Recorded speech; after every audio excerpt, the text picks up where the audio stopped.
You think you're about to step into a wonder. But what if I told you Petra wasn't built? It was carved out of a mountain. Not a single stone was placed.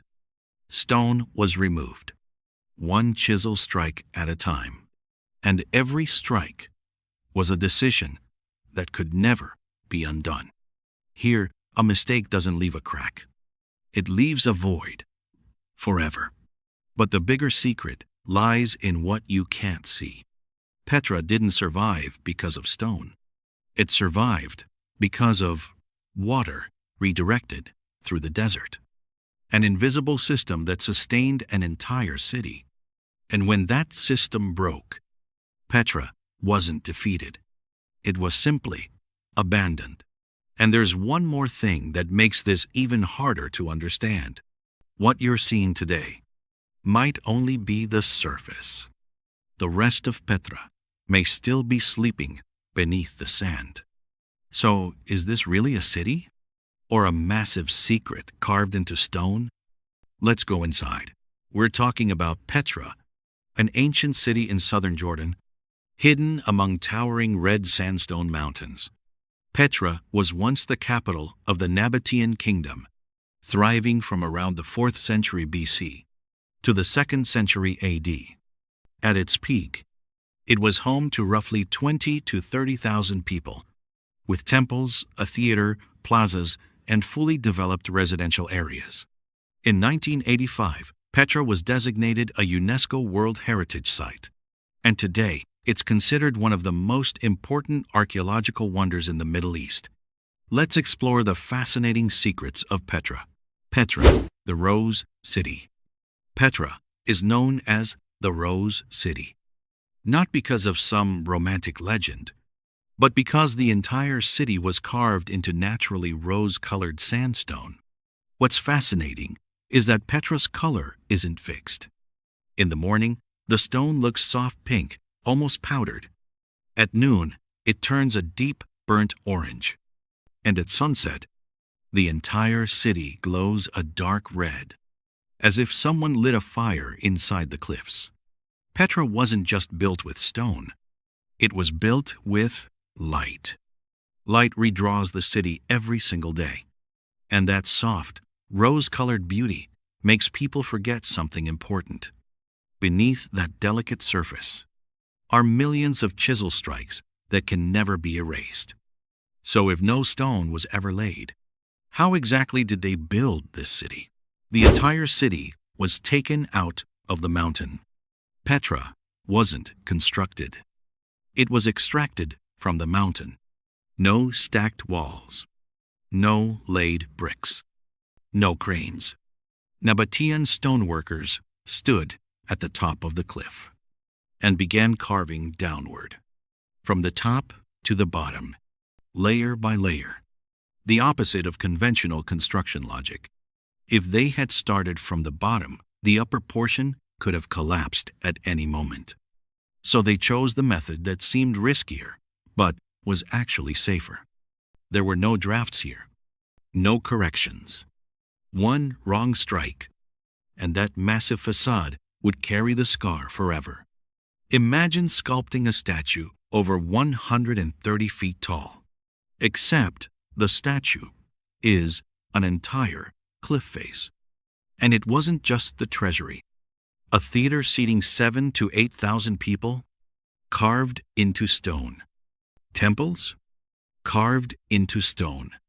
Façades towering dozens of feet high, carved into stone. Petra isn't a city that was built upward. It's a city that was carved away. And when you step inside the treasury, you'll discover an even more surprising twist. The treasury, majestic outside, nearly empty inside. From the outside, the treasury looks like a Greek temple lost in the desert. Corinthian columns, a circular tholos, intricate carvings. It makes you believe that inside must be a hidden palace filled with gold. But when you step inside, you find a relatively simple chamber. Minimal decoration. No treasure.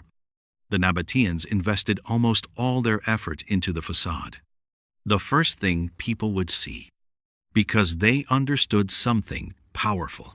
First impressions create authority. The treasury didn't need a complex interior. It just needed to make anyone walking through the sick hold their breath. And when you remember that the entire facade was carved from the top down without a single mistake, you begin to understand why Petra isn't just a city. It's a statement in stone. Petra lived and died by invisible systems. You see stone. But what kept Petra alive was water. This region receives very little rainfall. The desert isn't an ideal place to sustain 20 to 30,000 people. Yet Petra did. The Nabataeans didn't just bring water into the city. They redirected flash floods. They built dams. They carved channels along the cliffs. They turned dangerous floods into stored reserves. Petra didn't fight nature. They learned to control it. But then earthquakes between the 4th and 6th centuries damaged the water system. At the same time, major trade routes shifted. Petra wasn't invaded. It wasn't burned to the ground. It was simply left behind. A city that once controlled the flow of water was eventually carried away by the flow of history. And what makes this story even more mysterious, we may not have seen all of Petra yet. Most of Petra is still buried beneath the sand. Archaeologists estimate that only about 15% of Petra has been excavated. That means 85% still lies beneath the sand. What visitors see today may only be the outer layer. Imagine walking into a massive library, but reading only the first few pages. Petra isn't a finished ruin. It's a story that hasn't been fully uncovered. And to understand why this city was once so wealthy, we have to return to the people who created it. From nomads to the bank of the desert, the Nabataeans began as nomads. They didn't own vast territories. They didn't command massive armies. But they understood the desert. And they controlled the incense trade routes, connecting the Arabian Peninsula to the Mediterranean. Instead of conquering by force, they controlled by position. If you wanted to cross the desert, you passed through Petra. If you wanted protection, you paid. Petra wasn't just a city. It was the central hub of an ancient trade network. And in a commercial society like that, the role of women brings another surprise. Nabataean women, a progressive social structure. In many ancient societies, women were rarely mentioned in records. But among the Nabataeans, women could own property. They could inherit. And they even appeared on coins. This shows that Petra wasn't just wealthy. It had a flexible and practical social structure. A trading city cannot survive if it's too rigid. And that openness is reflected in their most famous architectural symbol, the treasury facade, where east meets west. Look closely at the treasury. You'll see Corinthian columns inspired by Greece, a circular tholos, yet all of it carved into Middle Eastern desert stone. Petra didn't copy one civilization. They selected and blended, like a merchant choosing the finest goods from many regions. They chose the best styles from multiple cultures. And that makes one more detail even more intriguing. Petra was once vibrantly colored. Today you see natural stone. But research suggests many facades were once painted red, blue, yellow. Petra wasn't a monochrome city. It was far more vibrant than the image we're used to today. And all of that drama was introduced through one very special entrance. The sek, the stage before the reveal. You don't see Petra immediately. You have to pass through the sek, a narrow canyon stretching over half a mile. Tight, towering, winding. It feels like the corridor of a massive theater. And then, after one final turn, the treasury appears. Not by accident. Petra was designed to reveal itself at exactly the right moment, as if they understood something profound. A wonder isn't just about architecture.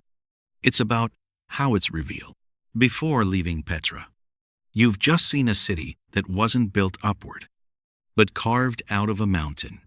A place that looks soft like a rose, yet survives because of chisel strikes that can never be undone.